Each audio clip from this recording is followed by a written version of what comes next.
We're going to flip to 1 Samuel chapter 19. Now,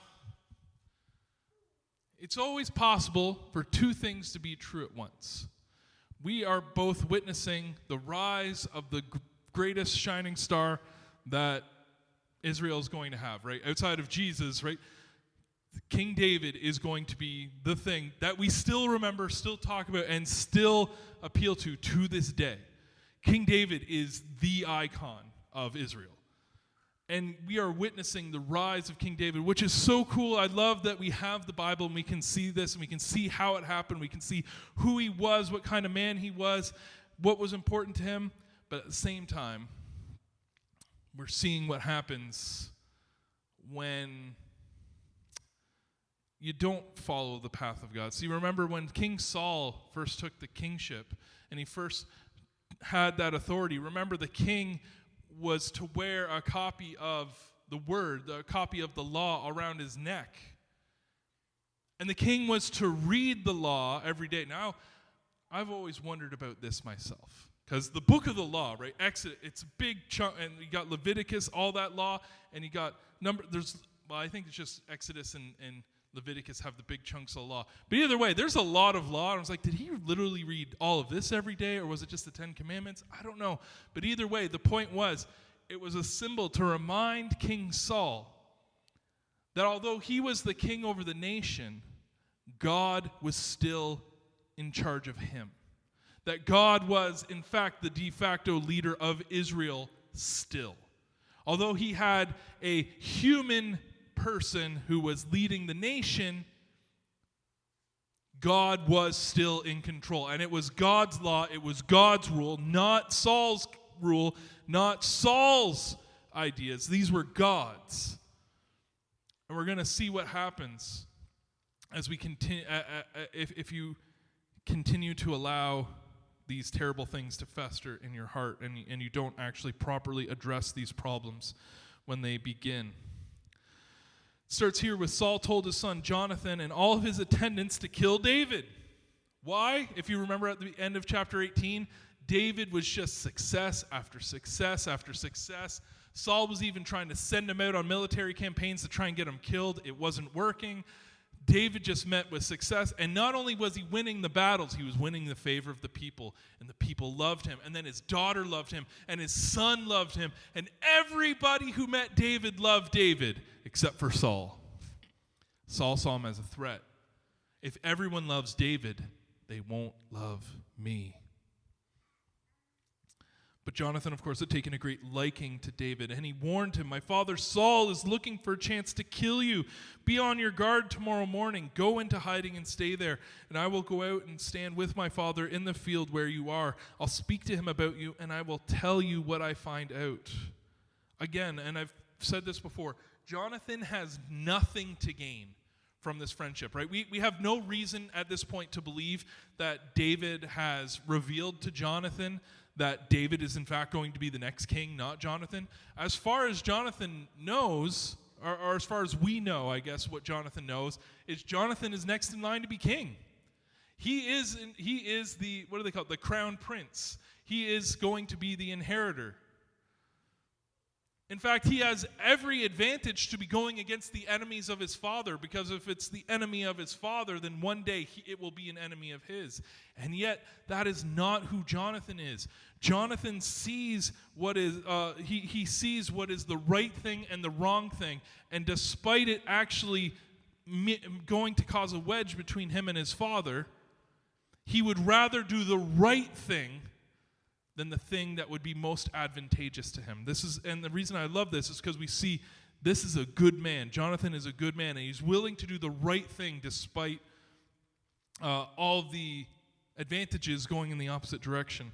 So Jonathan spoke well of David to Saul his father and said to him, "Let not the king do wrong to his servant David, because David has not wronged you. He knows, and he knows his father knows, that what he is doing is wrong." David has gone out time and time again in the name of King Saul to conquer his enemies, right? He's fighting for the Lord and the kingdom of Israel, but under the banner of Saul. He goes there because Saul commands him. He is loving Saul, respecting Saul. He respects the Lord's anointed, and he continually serves him and does what is right for him. He treats him well. And as Jonathan says here, he has not wronged you. In fact, what he has done has benefited you greatly. It's made you more powerful, Saul. It's made you more powerful, Dad. He took his life into his hands when he killed the Philistine. That's Goliath. Remember when everyone else in your army was too afraid, was quivering in their boots, and they couldn't do anything about it? For 40 days, he made a mockery of Israel. And David said, I'll put my life at risk. I'll put myself in jeopardy so that the kingdom of Israel, so that the kingship of Saul will be looked on with respect and dignity once again. The Lord won a great victory for all of Israel, and you saw it and you were glad. Why then would you do wrong to an innocent man like David by killing him for no reason? This is a great question. And we know it's a good question because Saul actually listens to Jonathan, verse 6, and took an oath saying, as surely as the Lord lives, David will not be put to death. Now, I'm sure all of us have heard this phrase, and I think this is probably the truest phrase I've ever heard in my life. A man is only as good as his word. That's it. If you don't have your word, you're nothing. No one respects you. No one can trust you. So Saul's made an oath. He's made a promise. He will not be put to death. As surely as the Lord lives, he will not be put to death. This is important because of what's about to happen. So Jonathan called David and told him the whole conversation, and he brought him to Saul, and David was with Saul as before. They were able to make a peace. But then war breaks out. David went out and fought with the Philistines. He struck them with such force that they fled before him. And then an evil spirit from the Lord came onto Saul as he was sitting in his house with his spear in his hand. We've seen this picture before. And while David was playing the lyre, once again, Saul tried to pin him against the wall with the spear, but David eluded him as Saul drove the spear into the wall. Okay, I don't necessarily know, because we don't know how regal Saul was, right? I don't necessarily know. But in my mind as a kid, whenever I would hear this, or when I was younger, as I would read this and into the wall, for some reason, I'm always thinking in every situation, a king must have like a stone throne room. And I was always like, that's so impressive. Saul must have been so strong. But it probably wasn't. Either way, the point being, he was really going for it. Right? If you thrust the spear into the wall, you're really there's no thrusting and pulling back. Like he was fully committed to this. He wanted him dead. But David eluded him as he did before, and then that night he finally made good his escape. See, the third time is the charm. David had finally abandoned Saul's presence. However, I think this is very, very important for us to take note of. Just because Saul was putting David's life in danger, and remember, Saul has the love of the people. Saul has the love of all of these people in the court. Jonathan is a great admirer of his. His wife, Michal, is the daughter of Saul. Everything is in position right now for David to secure power. And David knows that God's going to put him on the throne. Everything is ready. And he could do it like that. He could have left and said, your king has gone mad. Israel, it's time to rise up and go against him. And you know the army would have been with him too, because time after time after time, he's leading the army to great success. It's not Saul out there carrying the banner, it's David.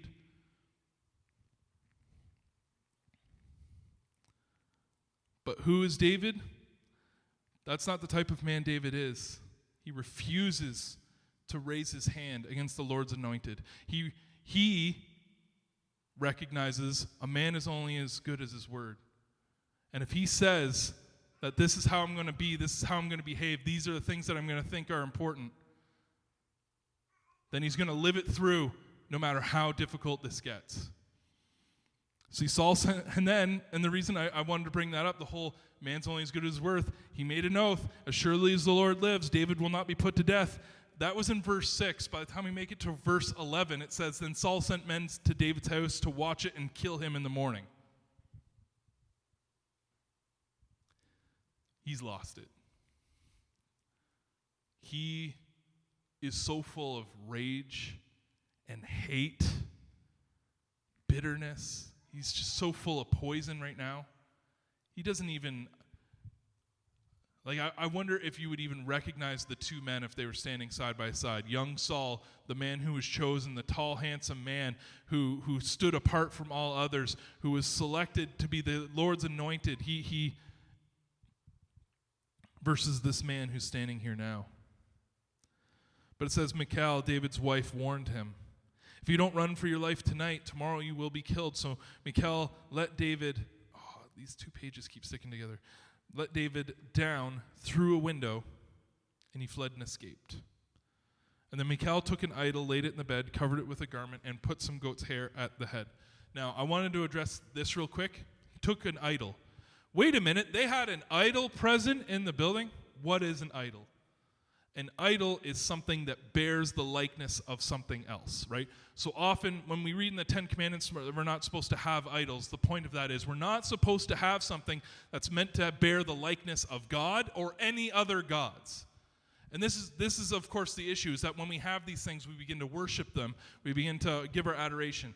That's not what this particular thing is. This idol that they have would have just been something that, she either had around, or maybe, who knows, an armor stand. I don't know. But she had something that had the likeness of David, and she was able to kind of pull the old, school trope, a little Ferris Bueller thing going on there. It just covered it up, put a little goat hair on top, and then apparently that looked like David.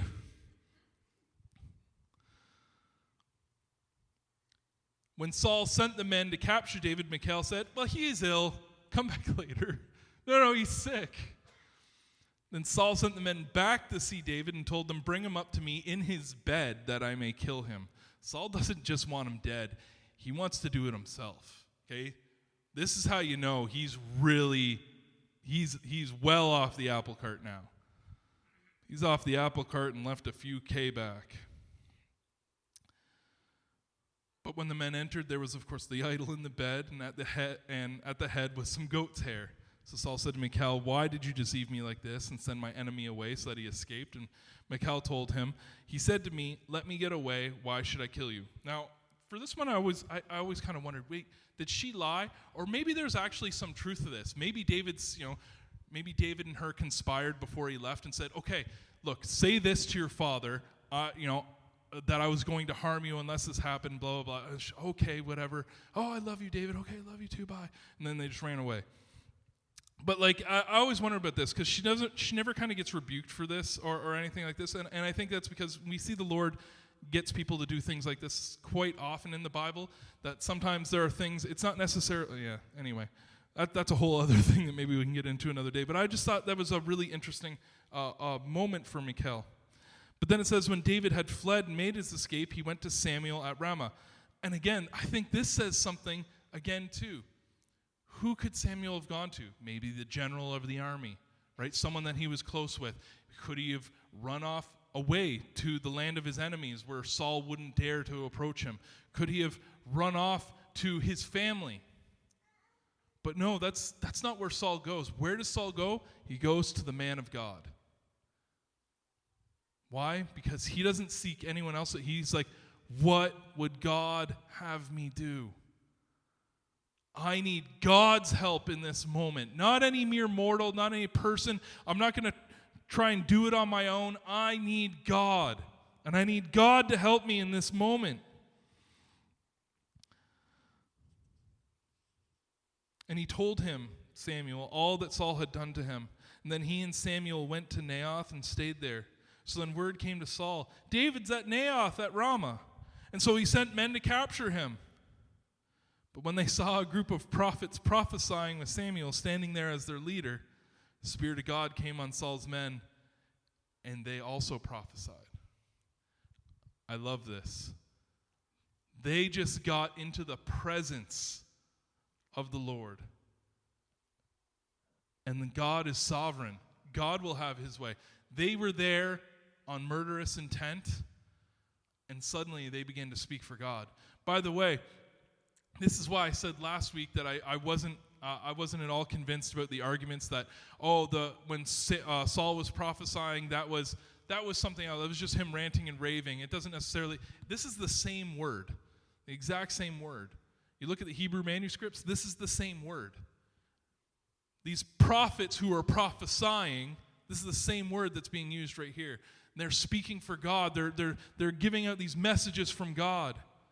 And this group of men that was there on murderous intent, they just draw into the presence of God, and then suddenly they find themselves overwhelmed and speaking out for God. And Saul was told about it. And then so what's he do? Sends more men. Well, the first ones can't get it done, send them again. And they prophesied too. Again, they drew close. They got in the presence of God, and boom. Saul sent men a third time, and they also prophesied. Finally, because if you want something done, you got to do it yourself, he himself left for Ramah, and he went to the great cistern at Seku, and he asked, "Where are Samuel and David?" Over in Naioth and Ramah, they said. So Saul went to Naioth at Ramah, but the Spirit of God came even on him, and he walked along prophesying until he came to Naioth. It doesn't matter what's in your heart, what kind of evil you've put in your heart. When you enter into the presence of God, God is sovereign. God is supreme. God reigns over all. It didn't matter what Saul intended. It didn't matter what Saul wanted to do. That instead, as he approached in verse 24, it says he gets to Naioth, he stripped off his garments, and he too began to prophesy in Samuel's presence. And he lay naked all that day and all that night. And this is why people say, is Saul also among the prophets? See, I love this story for a couple reasons. Number one, we get to see the power of God, which is always something that I enjoy. I love seeing the sovereignty of God, the supreme authority of God. That whenever we think that we have some sort of greater ability, God can show up and one-up us every single time. The other thing I see is this. There was a situation in my life where I was wronged, we'll say. It was actually a big bonding moment for Rebecca and I. It's how we first got talking. And oh man, there was an age where I got filled with a whole lot of hate and rage and anger. And I'm sure that if it was the wrong day, murder was not out of the question. Some of you may have been in a position like that before. Thankfully, I had people in my life who were willing to speak Jesus to me, who were willing to show me what the power of forgiveness is. By the way, forgiveness is not for the person that you're forgiving. Forgiveness is for you. So that's the problem that Saul never addressed. He kept feeling slighted, but he let it build up and get toxic. And he filled himself with rage and hate and anger to the point where he became a horrible, horrible, evil man because he couldn't let it go. And most of us hold on to things way longer than we should. But let me tell you, from personal experience, it ruins your life. There is no benefit to holding on to a slight or a wrong, no matter how great that is, no matter how big the sin was against you. There is nothing worth holding on to it. See, when we see these two men, we see David and Saul. See, David had every right to be angry at Saul. David had every right to continue to grow up and end up being just like Saul. He is being slighted again and again and again. This guy keeps trying to kill him. He breaks his oath. This is not a good man. He has every right to try and go and start a coup and turn everyone against him. But you know what David has that Saul doesn't? He has forgiveness. He says, I'm going to let it go. I'm going to forgive you, Saul, because I'm going to trust in God instead.